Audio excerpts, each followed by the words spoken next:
Hi DIYers, this is Michael from Alarm Grid, and today I'm going to be showing you how to install a cellular communicator inside of a 2GIG GC2e security system. The 2GIG GC2e, we have ours here. It does not have a communicator built in. It doesn't have Wi-Fi capabilities. You need to add a cellular communicator for this panel to communicate out. That's the only way it's going to do so. It's going to communicate with alarm.com, and then alarm.com forwards alerts to the end user directly via text and or email, and or to a central station. This is going to depend on the type of monitoring plan you have, but you do need cellular connectivity per alarm.com requirements, and also that's really the only way that the system can send out signals. So there are a couple communicator options. They all use LTE, which is one of the latest cellular technologies. You may have heard of 5G being rolled out. LTE is going to serve as a valuable backup to 5G, so LTE is going to be around for a very long time. So once you put an LTE communicator in this system and you take care of it, it's going to be serving you well for a very long time. It's going to protect your home or business. But putting this communicator in, when you do have it connected with alarm.com, assuming it's included in your monitoring plan, you'll also be able to control your system remotely using an app on your phone or using a web browser, whatever you prefer. You can use both.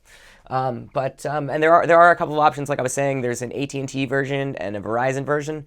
We're going to be installing the AT&T one today, which is actually the LTA-A-GC2. The Verizon model is installed in the exact same way, so if you're using that, it's the same process. It pretty much looks the same and everything. So just follow along and do what you got to do. But I do want to point out on this communicator, any communicator, Verizon or AT&T are both going to have this. There's going to be an IMEI number on the communicator, and you're going to want to get that. You're going to want to either write it down or take a picture of the IMEI number, because you will need it when you go to activate the system at the end, activate the communicator at the end of this after you've installed it. So just make sure you have that handy, otherwise you will have trouble accessing later. It's also found on the product box, so if you did install it and you needed to find it last second, then that could be an option, but just a good idea to write it down. But anyway, so we have our system here. So what I'm going to be doing today is I'm going to be opening up the system, and then I'm going to be powering it down so that way we can safely install the communicator. I'm going to show you where the communicator goes. I'm going to show you where the screws go. I'm going to show you where the antennas go. And we're going to close it back up, turn it back on, and I'll close it out. So we have our 2GIG GC2e system here. And we're going to start by taking our fingernails, and we're just going to kind of pop the top cover off. You can also use a thin object if your fingernails aren't suited for the job. But you do just want to take off the cover here. Now, you can see that our screws have already been released. I do want to just show you what would happen if they weren't released. These are already popped out, but if I were to take it in and kind of screw it in a little bit, it's called locking the module. Let me see if I can get it here.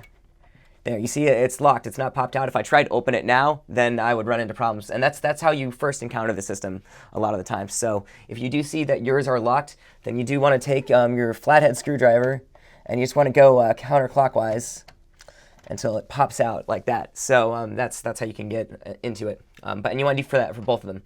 Ours were already opened. I was just showing you just in case yours weren't. But once you get them both released, then you can do the two tabs. We'll start up here. Just kind of pop it in there, get that first one released, and then the second one released. You see we have a tamper on the system. That's normal. Well, that's okay, even though we really won't have to worry about it. We are powering down the system. But now we can kind of fold it down, and you see that there's a third hand option right here, this white strap, and you can go on this circle part right here, and then we have our hands free, so that's nice.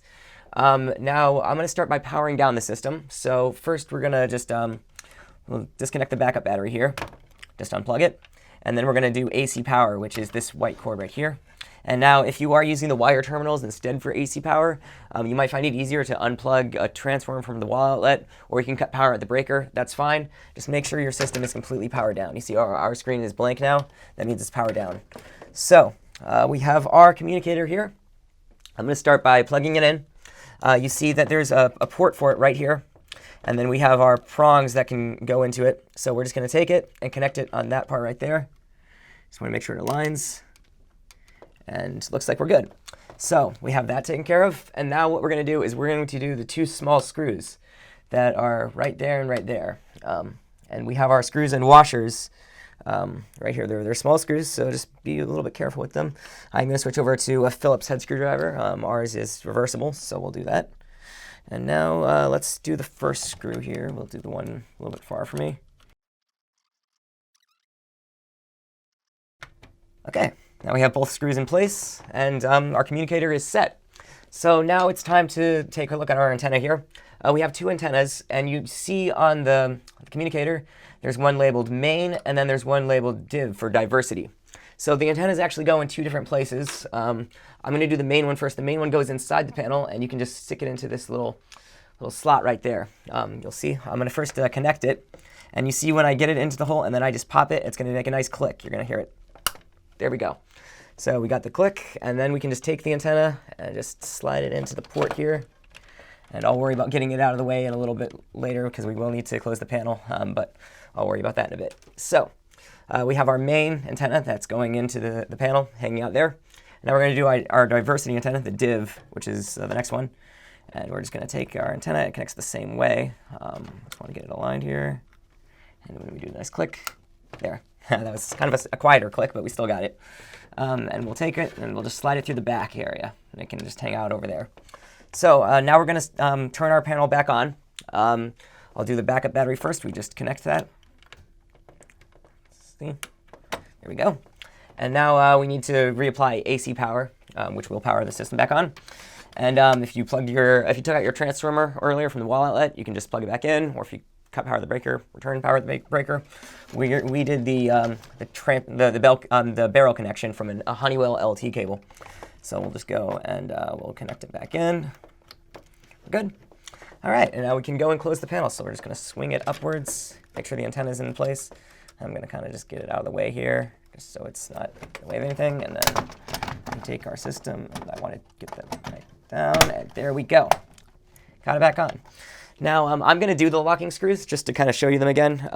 They're optional, really. You don't have to lock them down, but if you want to make your system extra secure, then that is an option. So let's do the first one. We're just going to tighten it down a little bit, and there we're good. And then we're going to get our second one. Disarmed.